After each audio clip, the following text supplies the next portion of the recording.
We all like to think of our homes as the one place where we are completely safe. It is the place where we can finally let our guard down, lock the world outside, and just relax. But sometimes, that sense of security is nothing more than an illusion. The walls we think protect us can easily be breached, and when they are, the place we feel safest can instantly turn into a stage for our worst nightmares. What makes it even more terrifying is when these things happen when we are young, left alone, and completely unable to defend ourselves.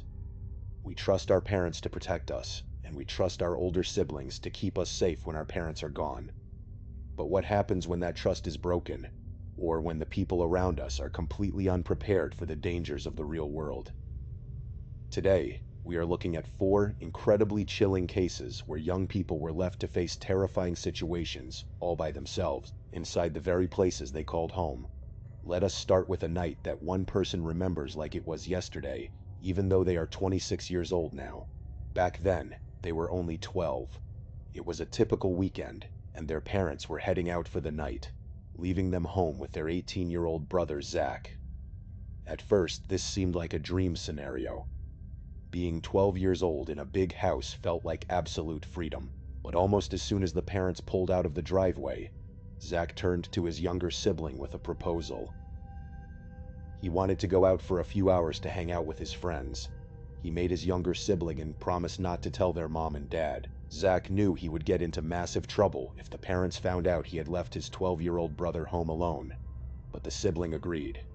After all, they trusted Zach, and the idea of having the entire house to themselves for a few hours actually sounded pretty exciting. So, Zach grabbed his car keys, walked out the front door, and drove away, leaving a 12-year-old completely on their own in a massive, quiet house. With Zach gone, the house was empty and quiet. The young kid decided to make the most of it. They went down to the den, turned on the television, and decided to watch a scary movie. In hindsight, they realized this was probably the worst decision they could have made. They had never been left home alone for this long before, especially not in the dark of night. About halfway through the movie, the excitement of being alone started to fade, replaced by a creeping sense of unease. It was not just the movie itself that was causing the fear, it was the house. Suddenly, every normal household sound became amplified. The random creaks in the floorboards, the wind brushing against the window panes, even the refrigerator clicking on periodically in the kitchen. Every time the movie had a jump scare or a loud sound effect, the kid would flinch. They kept nervously looking over their shoulder, staring behind the couch toward the half-flight of stairs that led up to the main floor, fully expecting to see someone standing there in the shadows. The shadows seemed to stretch longer, and the silence in between the movie scenes felt heavier and heavier. Eventually, the tension became too much to bear. Realizing they were just scaring themselves, for no reason, they shut off the television. The sudden silence in the room was deafening. Panic surged, and they ran up the stairs to their bedroom, moving as fast as their legs could carry them, running from the imaginary demons that every kid thinks are chasing them the moment the lights go out. They ran into the bathroom that connected their bedroom to their parents' bedroom. They brushed their teeth as fast as humanly possible, trying to calm their racing heart. Hoping to distract themselves, they turned on their Xbox 360 and started playing Call of Duty Zombies. For a couple of hours, the game worked. They completely lost track of time, focusing entirely on surviving wave after wave of virtual monsters. But eventually, the game ended in defeat. Frustrated and tired, the kid decided it was late enough, and they should probably just go to sleep. Not long after they climbed into bed, they felt a subtle vibration travel through the house. It was the distinct sensation of the heavy front door downstairs closing. They immediately assumed it was Zach finally coming back home. They lay there in the dark, waiting to hear the familiar sound of their brother walking up the stairs to his room. But instead of heading upstairs, the footsteps stayed downstairs. They were quiet, subtle footsteps, accompanied by strange, indescribable thumps and thuds. This was highly unusual. Whenever Zach came home late, he always went straight to his room to avoid waking anyone up. These noises downstairs were lingering for far too long, and they did not sound like someone trying to be quiet. They sounded like someone searching for something. The kid felt their stomach start to churn.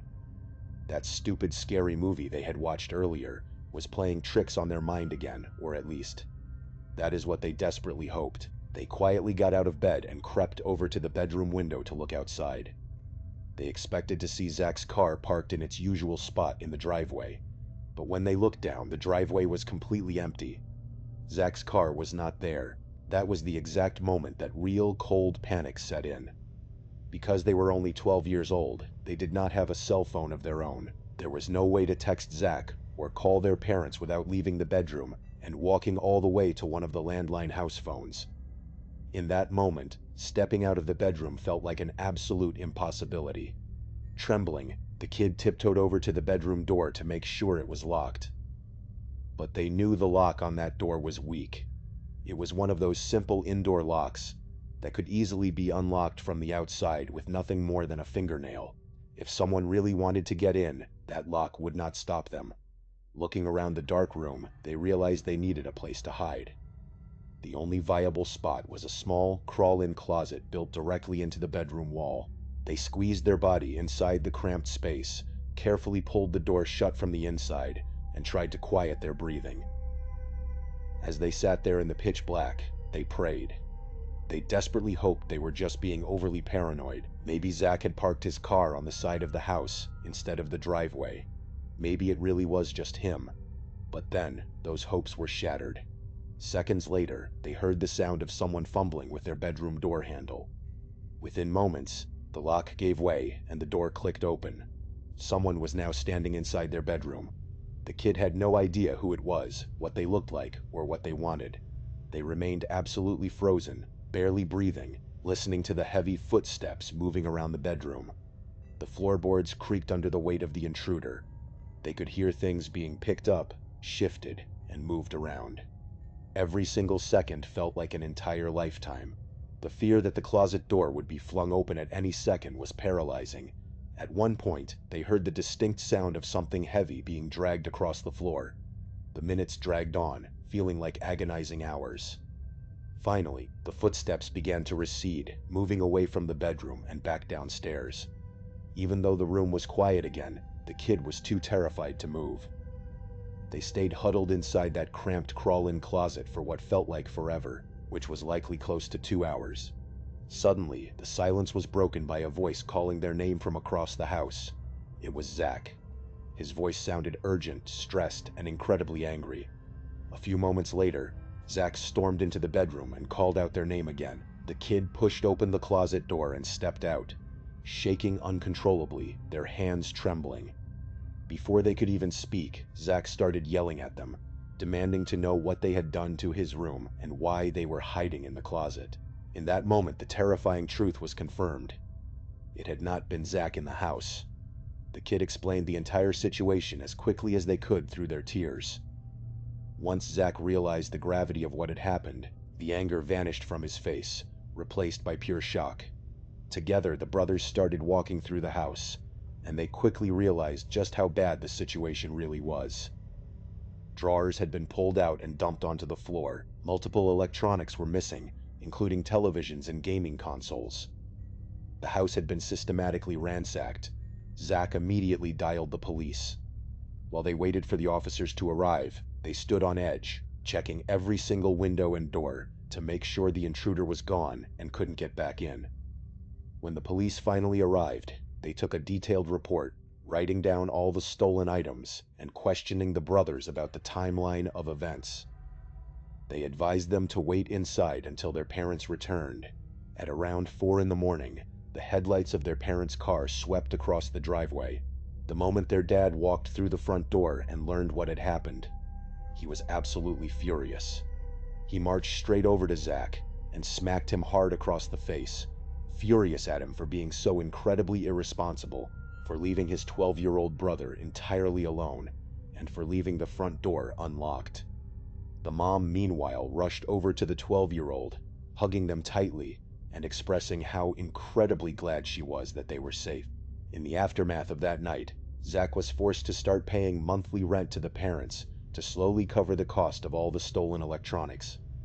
He was treated with extreme caution and lost the trust of the family for a very long time. The 12-year-old, of course, faced no punishment at all, but the psychological damage was already done. The terrifying experience of hiding in that dark, cramped closet, while a complete stranger searched their bedroom, stayed with them for years. Every time they thought about it, they could feel the fear all over again, remembering hiding in that closet and hearing someone walking around their room, not knowing if they would make it out alive. Now that story is terrifying because of the random nature of the burglary. But sometimes, the threat to our safety does not come from a stranger passing by. Sometimes the threat comes from someone we know, someone who lives right next door, someone our family trusts completely. And that brings us to our second story. When the narrator of this next story was just a small child, not even old enough to be in kindergarten. They lived with their grandparents. Their parents had recently separated, and their father worked in the neighboring town, which meant they only saw him on the weekends. Because their uncle, their dad's brother, also lived in the house, the young child was rarely ever truly left alone. They had been taught from a very young age the golden rule of personal safety, which was to never, under any circumstances, answer the door for strangers. The town they lived in was a small, quiet, and incredibly peaceful community. It was the kind of place where everybody knew everybody else, and neighbors looked out for one another. One of those neighbors was a man we will call David. David was a very regular visitor at the grandparents' house. He would often come over to watch hockey games on the television, watch wrestling matches, or join the family for backyard barbecues. He was incredibly friendly with both the grandfather and the uncle. David would regularly sit out on the porch, drinking beers with the uncle, and he was always willing to lend a hand whenever the grandfather needed help with yard work or repairs on his truck. In fact, if the grandfather went hunting and brought home a moose, David would be right there, helping him haul the heavy animal into the backyard shed. To the young child, David was just a normal, helpful, and highly trusted part of their daily life. But one evening, a rare set of circumstances left the young child briefly home alone. The grandmother was attending a local bingo night, and she had just called the house asking for a ride home. The grandfather got ready to head out to pick her up.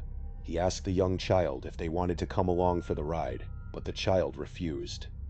They were completely engrossed in their cartoons and wanted to stay right where they were. The grandfather agreed, but before he walked out the door, he looked the child in the eye and gave them a stern reminder, telling them not to open the door for anyone while he was gone. Then, he stepped out and drove away. As soon as the sound of the truck's engine faded into the distance, the house became incredibly quiet. Only a few short minutes passed before there was a sudden loud knock at the front door. The child, remembering the rule, ran up to the door and asked out loud who was there. From the other side of the heavy wood, a very familiar voice responded. It was David. The child, trying to be helpful, called out through the closed door that their grandparents were not home. But David responded immediately, saying that he knew they weren't home, because he had just watched the grandfather's truck pull out of the driveway. The child then said that their uncle was not home either. David replied that he was well aware of that, claiming he had just been talking to the uncle on the phone and knew he was out drinking at a friend's house. Then David asked the child to open the door and let him inside. The child hesitated, pointing out that they were strictly forbidden from opening the door to strangers. But David laughed it off, insisting that he was not a stranger. He was their neighbor, someone they had known their entire life. In the mind of a young child, this logic made perfect sense. David was a friend of the family. He was not a stranger, but even so, the child felt a small flicker of confusion. Why would David want to come inside the house when neither the grandfather nor the uncle was there to keep him company? Despite the slight hesitation, the child unlocked the front door and pulled it open. David was standing on the porch, towering over the small child. It was instantly obvious that something was very wrong. David was heavily intoxicated. He was swaying back and forth on his feet, slurring his words and squinting with one eye as he tried to focus on the child.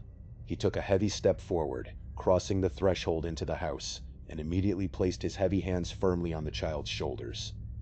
At first, the child did not feel a sudden wave of alarm. They had seen their uncle drunk many times before, so the concept of an intoxicated adult was not entirely foreign or scary to them.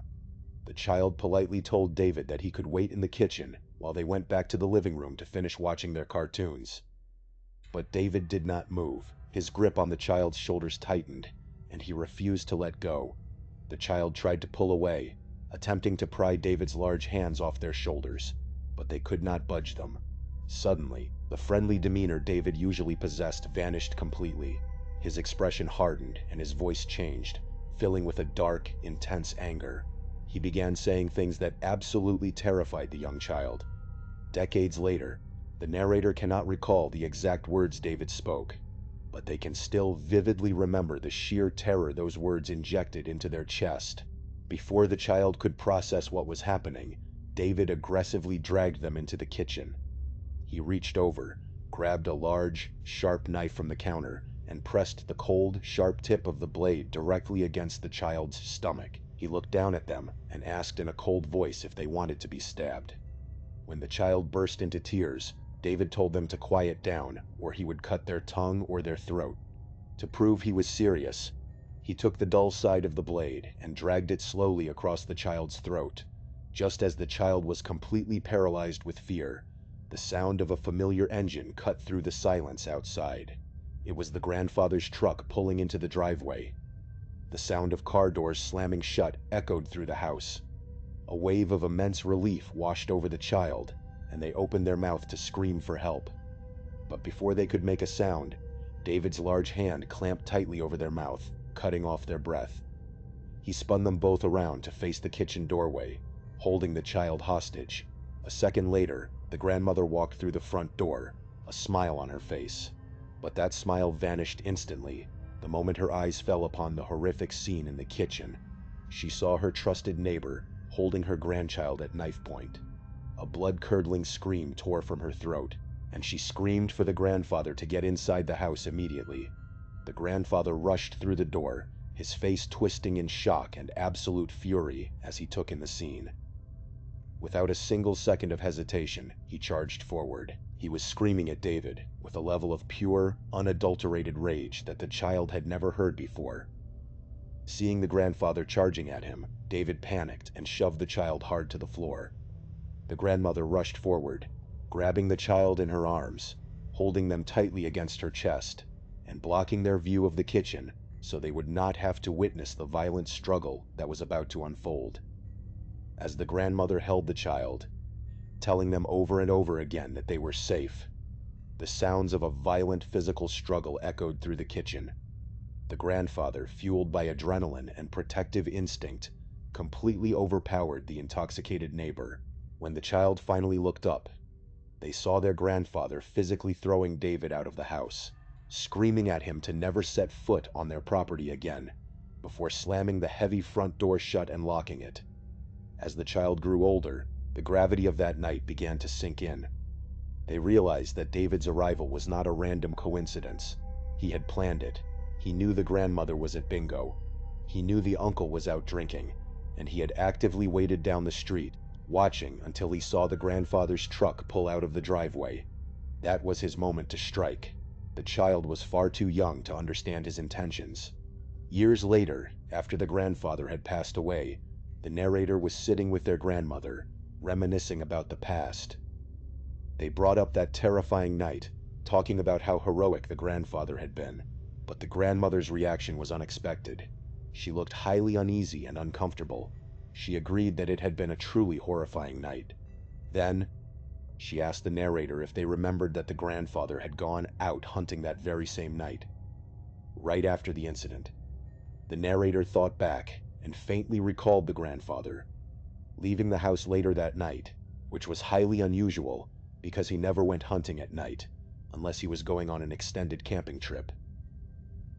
When the narrator asked why the grandfather would go hunting in the middle of the night after such a traumatic event, the grandmother suddenly claimed she did not remember much else about that evening. This revelation set off a series of disturbing thoughts in the narrator's mind. They realized that their family had never called the police to press charges against David. In a small town, a neighbor holding a child at knife point would be massive news, yet there was never an official police report. Furthermore, the narrator never saw David ever again after that night. He completely vanished from the neighborhood. The grandfather was a highly respected man in the community. He was close friends with several local police officers and attended the same church as them. He was also known as an incredibly skilled hunter. If anyone in that small town had seen a truck driving out of town late at night with a bloody tarp in the back, no one would have questioned it for a second. They would have just assumed the grandfather had had a successful hunt. The chilling possibility of what might have actually happened to David that night is a secret that the grandfather took to his grave. It is incredibly disturbing how quickly a familiar face can turn into a living nightmare. And sometimes, these threats come from our own peers, people we go to school with, people who are going through something far darker than we could ever imagine. That leads us directly into our third story, which occurred during spring break in the year 20 shorthand 20, when the narrator was 15 years old. The narrator was home alone one evening, while their parents were out of town. They were just relaxing in their bedroom when they received an unexpected phone call. The caller was a mutual school acquaintance named Mason. The narrator did not normally talk to Mason, let alone receive calls or texts from him, but they decided to answer anyway. Before they could even say hello, Mason asked what they were doing. The narrator replied that they were just chilling at home, not up to much of anything. Mason then asked if he could drop off a mutual friend of theirs, because this friend needed a place to stay for the night. This friend was a guy named Neil, whom the narrator had known since the 3rd grade. The narrator, wanting to enjoy their quiet evening alone, told Mason that they did not really feel like having company over and just wanted to relax by themselves. But the moment they declined, Mason's tone changed. He practically started begging. There was a palpable sense of desperation in his voice as he pleaded with the narrator to let him drop Neil off. The narrator was still highly reluctant, but then Mason made an offer. He said that if they let him drop Neil off, he would let them use his weed pen. At 15 years old, the narrator caved to the offer.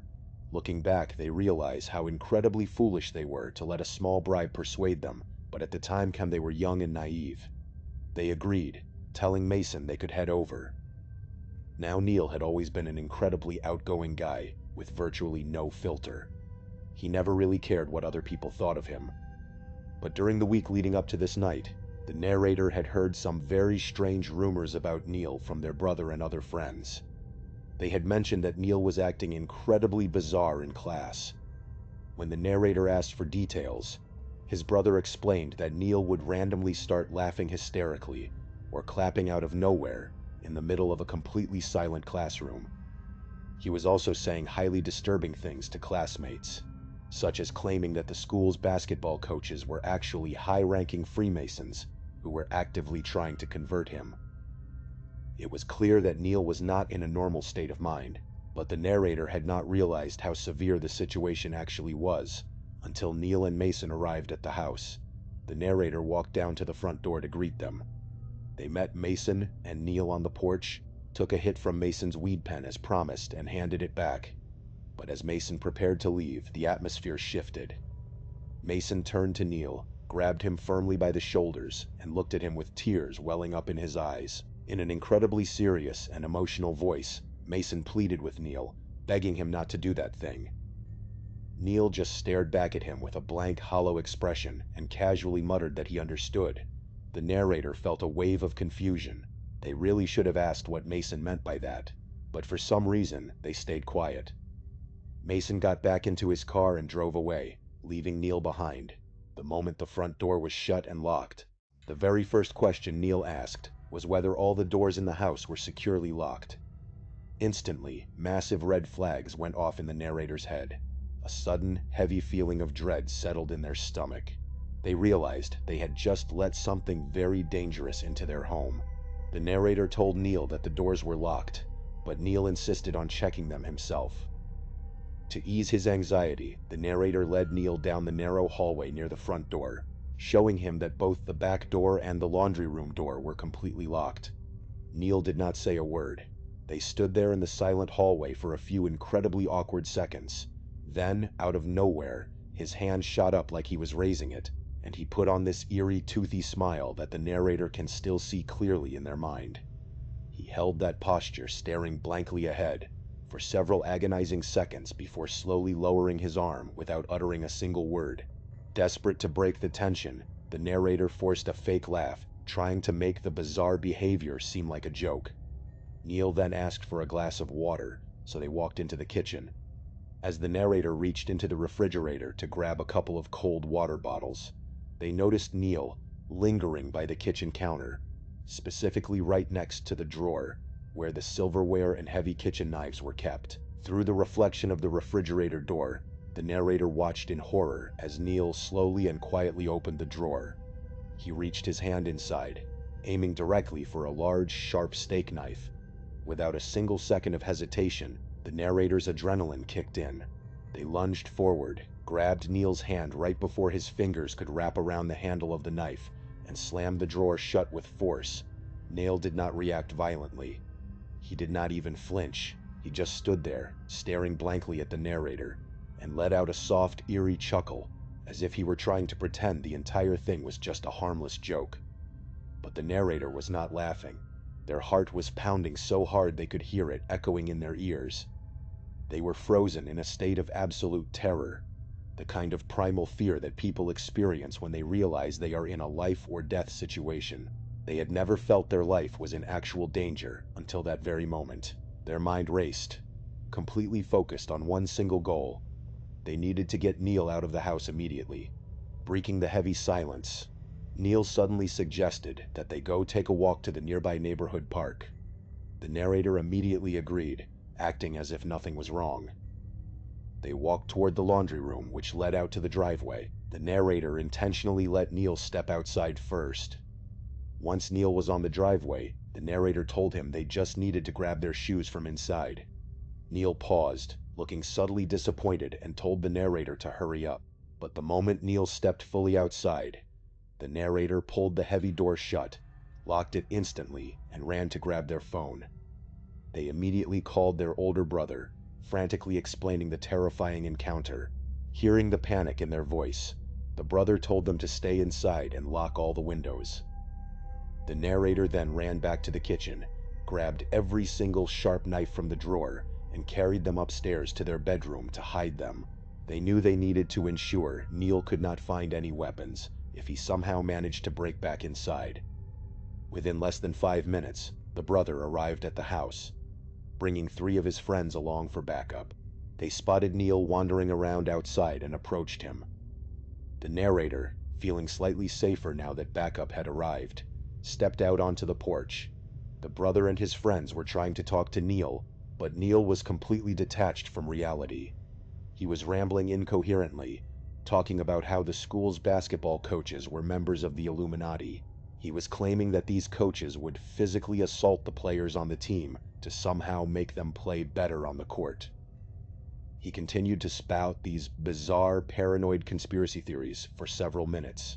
It was clear that Neil was experiencing a severe mental break, and there was absolutely no way the narrator was going to let him stay under their roof. One of the brothers' friends eventually volunteered to drive Neil back to his own house. As they led him to the car, Neil started panicking, crying out that he could not go home because he believed his father was actively planning to kill him.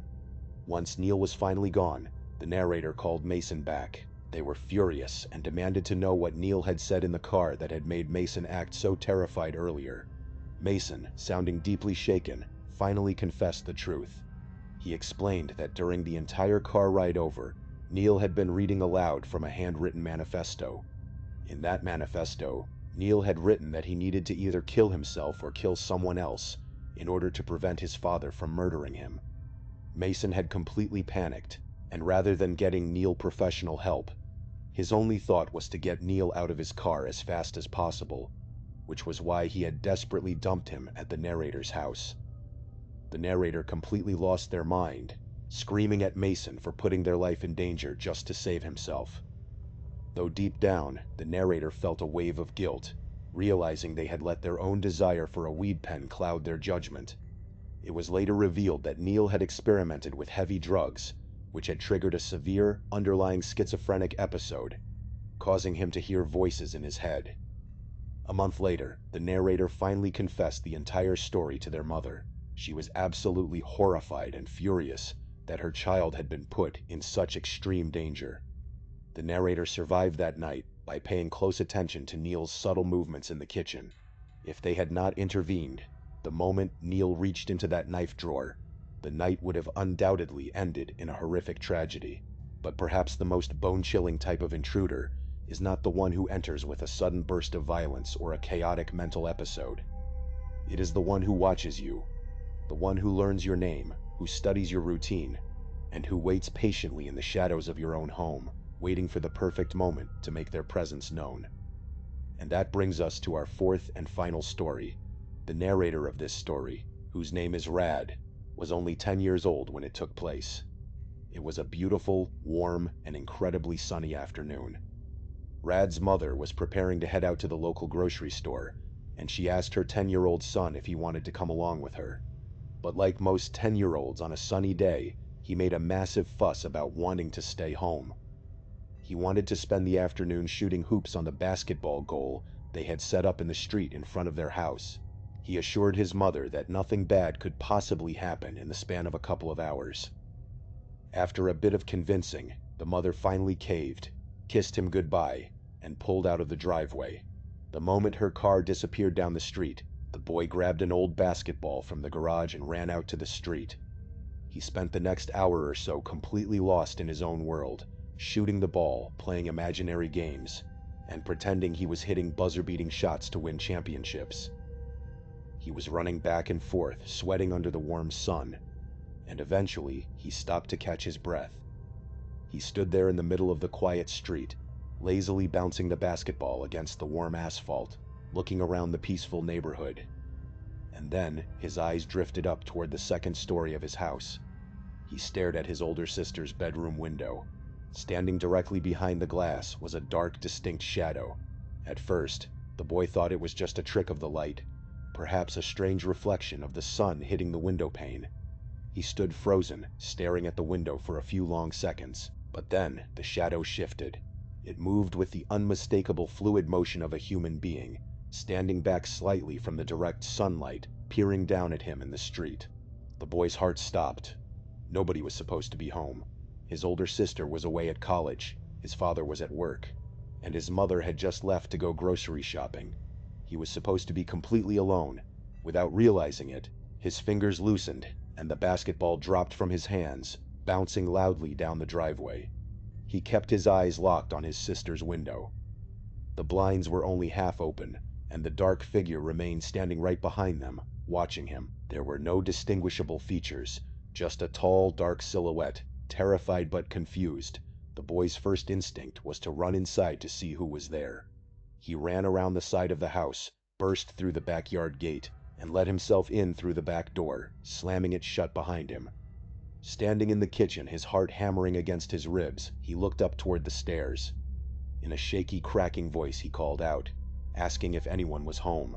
For a long, agonizing second, there was only dead silence, and then a voice answered from the top of the stairs. The voice said, "Rad, come upstairs." The voice did not belong to his mother. It did not belong to his sister, and it certainly did not belong to his father. It was a deep voice, but not deep in a natural way. It sounded like an adult man who was actively trying to pitch his voice to sound normal and comforting, but failing miserably. Hearing his own name spoken by a complete stranger inside his empty house sent a bolt of pure icy terror through Rad's body. He did not take a single step toward the stairs. Instead, he spun around, grabbed the cordless landline phone off the kitchen counter, and sprinted back out the door as fast as his legs could carry him. He ran all the way out to the front yard, his hands shaking so violently he could barely dial his mother's number. When his mother answered, Rad frantically sobbed into the receiver, telling her that there was a strange man inside their house. At first, his mother did not believe him. She told him that making up stories like that was not a joke, and warned him to stop playing around. But Rad broke down completely, sobbing hysterically and begging her to please come home, telling her that he had seen a man in the window, and that the man had just called his name from the top of the stairs. Hearing the absolute terror in her son's voice, the mother's skepticism vanished. She told him she was dropping everything and leaving the store immediately. Before she drove back, she must have contacted the authorities, because just as her car squealed into the driveway, a police cruiser pulled up right behind her. The mother rushed out of the car, grabbing Rad and asking where she had seen the person. Rad, still crying, pointed directly up at his sister's bedroom window. The police officers drew their weapons and entered the house first, with the mother following shortly behind them. Rad refused to go back inside. He stood on the sidewalk, his eyes glued to that second-story window, waiting for something to happen. 10 minutes passed, but the window remained empty. Eventually, one of the officers stepped out onto the porch and gestured for Rad to come inside, assuring him that the house was safe. Rad walked in, still trembling, and led the officers up the stairs to his sister's bedroom. The police conducted a thorough search of the entire property. They checked every single closet, looked under every bed, moved dressers, and even climbed up to search the dusty attic. They searched every single nook and cranny of the house, but they found absolutely nothing. There was no sign of an intruder. After the police left, Rad's mother began to show signs of doubt. She told Rad that she believed him, but her tone was filled with skepticism. She warned him that if she found out he was just making up stories to get attention, he would be severely punished for wasting the police's time and scaring her. Rad desperately insisted that he was telling the truth, but he could tell his mother thought he had just let his imagination get the best of him. That night, falling asleep was an impossible task. Every time Rad closed his eyes, he heard that creepy, forced voice echoing in his mind, saying his name. He kept staring at the shadows in his room, but eventually physical exhaustion took over, and he drifted off into a restless sleep. He had no idea what time it was when he suddenly snapped awake. The bedroom was pitch black, and the house was dead silent. At first, Rad thought he had just woken up from a bad dream, but then a very subtle, soft sound inside his bedroom caught his attention. He sat straight up in bed, his eyes straining to adjust to the darkness. The familiar outlines of his room began to take shape. He could see his dresser, the closet door standing slightly cracked open, and his bookshelves. But then, his eyes drifted toward the far corner of the room. Not far from the foot of his bed, there was a shape standing there that did not belong. It was a tall, dark, and completely motionless figure. For a fleeting second, Rad tried to convince himself that it was just his jacket hanging on the door or a trick of the shadows. But then the figure made a slight, subtle movement, shifting its weight. It was a fully grown man, standing right there in his bedroom, watching him sleep. The sheer terror of that realization was too much for a 10-year-old child to bear. Rad did not even have time to think. A loud, high-pitched, broken scream tore out of his throat, echoing through the quiet house. The moment the scream erupted, the dark figure moved with terrifying speed. In 2 massive strides, the man darted across the bedroom, grabbed the window frame, slid it wide open, and plunged out into the night. Rad heard the heavy thud of the man's feet, landing on the small wooden awning directly below his bedroom window. A second later, his parents burst into the room, turning on the lights. Rad's father ran straight to the open window, looking out into the darkness. Realizing what had happened, the father sprinted downstairs and ran out into the backyard barefoot, desperately searching the property for the intruder. But after a few minutes, he returned, out of breath and shaking his head. There was no sign of anyone. They called the police again, and the officers spent the rest of the night patrolling the neighborhood, but they found no one. To this day, the family does not know how long that man had actually been inside their home. He had been in the house during the day long enough to know Rad's name, and he had watched Rad from the upstairs window. He must have hidden somewhere in the house that the police missed, waiting patiently until nightfall to creep into Rad's bedroom. Or perhaps he had climbed up the exterior awning, slipping in and out of the bedroom window while the family slept. Either way, a complete stranger had been standing in the dark, watching a 10-year-old boy sleep. And the terrifying question of what that man's ultimate intentions were is something Rad has to live with for the rest of his life. Thank you so much for watching. Let me know what you thought of today's episode in the comments. And remember, we have a whole playlist of true crime episodes ready for you to binge right now. Until next time, see ya.